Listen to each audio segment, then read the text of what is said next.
Hi and welcome to Positively Sparking, podcasts on internet marketing, online business, entrepreneurship and digital living. Today I'm with Fran Verbeek, a creative entrepreneur whose business, thehappyempire.com, that's happy with an I, not a Y, all started from a spark placed by a course on metaphysics.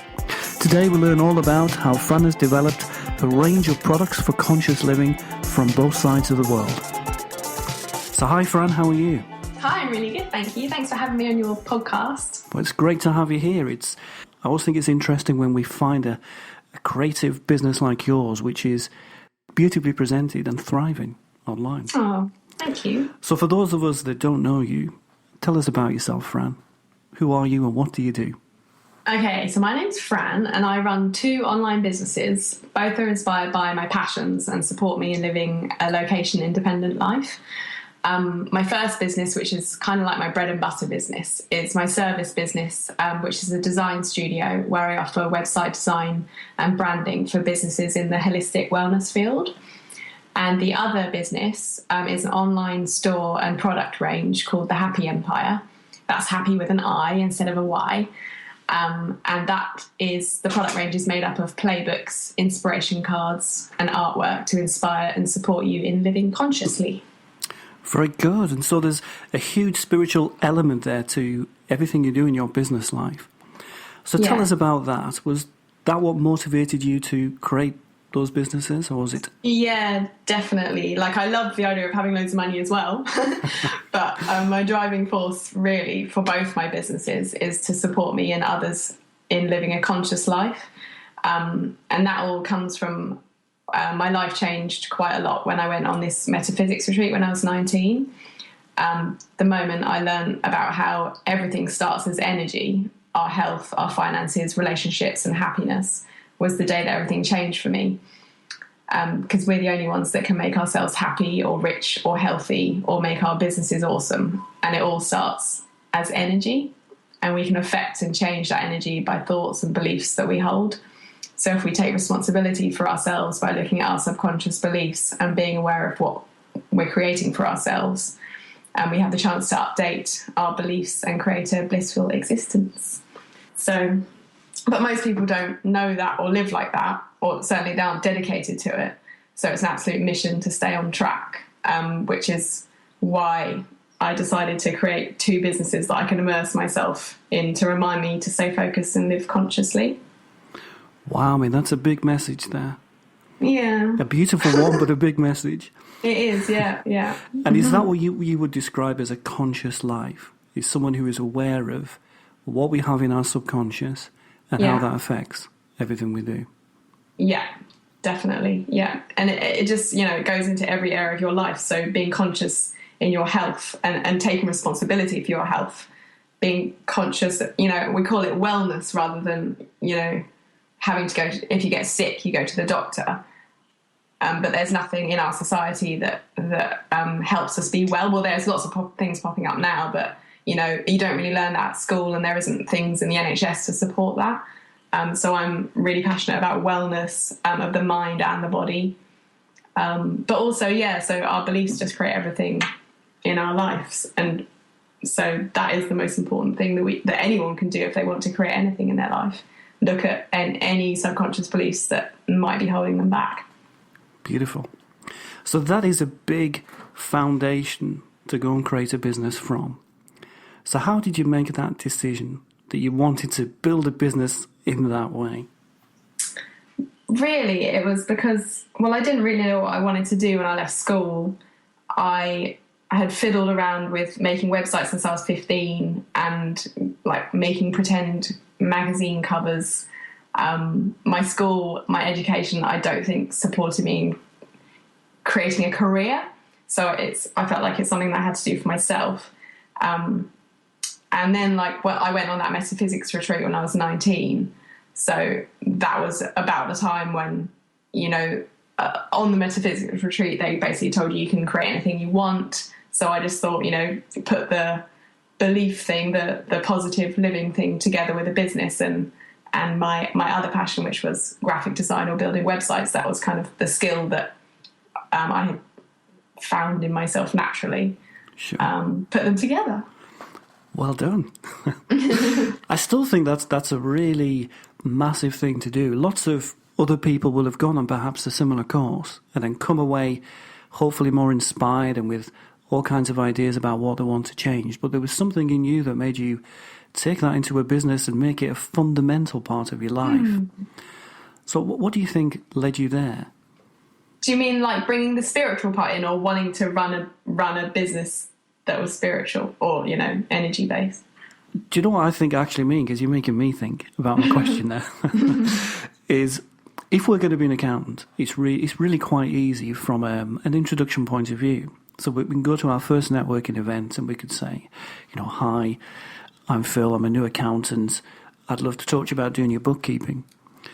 What I guess is in my mind with yourself is how we introduce that to the world in a way that people understand. And most of the people you meet must be outside of the world that you're trying to promote to.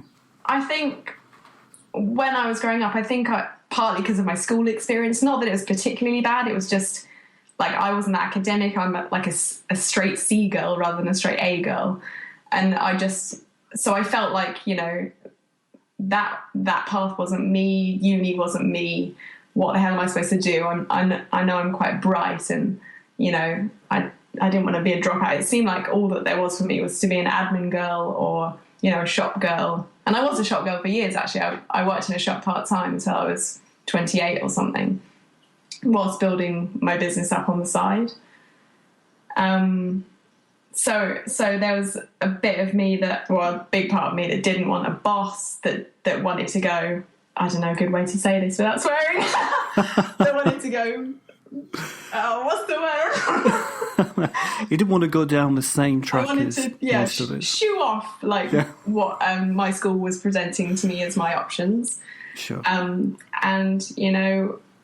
just create a life where I could be really, really happy. And I guess I did big time imagine it up. Imagine what could I create that would totally support me in every single way that I would be happiest doing. I didn't want a boss, so I had to work for myself. I had this one skill, graphic design, although I never studied it. I just, was self-taught and I've been doing it for about 15 years now. Sure. But you can basically learn anything technical on Google these days. You can, yeah. So I'm kind of internet taught in a way. Well, I think you could say you're self-taught like most entrepreneurs are. I think you have to be. When you create your own business, there's things that help you, but your journey is never the same as someone else's. So there's always that element of having to learn something in your way for the first time in lots of senses. Yeah. Well, I definitely did that. Yeah. And I'm still learning all the time, which is awesome. But, the online world changes so much all the time. And look how much it's changed in the last 15 years. How you can create a website, what you can put on it, social media, how you can market online, how you can just reach your people. That's what's so awesome about online business. I can reach my people. How niche is my business?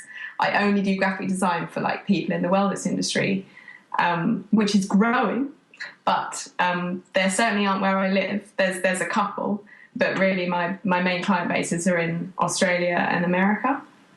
So that, I just love the online world for that. You can really find your people. Absolutely, you can.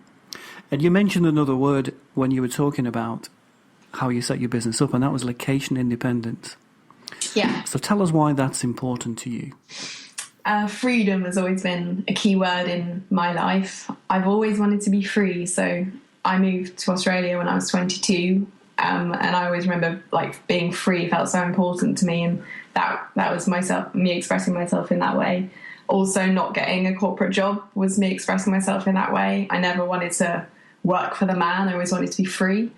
And that goes for location independence too. I just want to be where I want to be. So I live in Cornwall with beaches surrounding me, but still in England, so I can be near my family.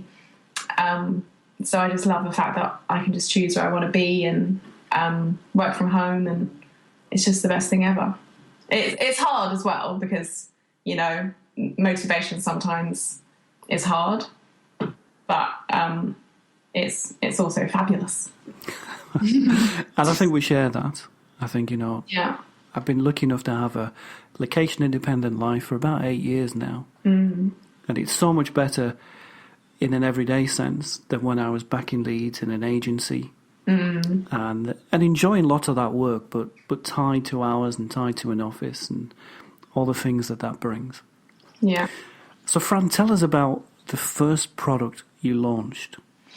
The first product I launched was a box of inspirational cards called Happy Cards. They came about from going back to that metaphysics retreat I did again when I was 19. I learned so much about how the world is and what the point of life is, and how you can manifest things and all that good stuff. And I wanted to remember it all, so I wrote all these, I guess, reminders on sticky notes, and I stuck them all over my bedroom wall.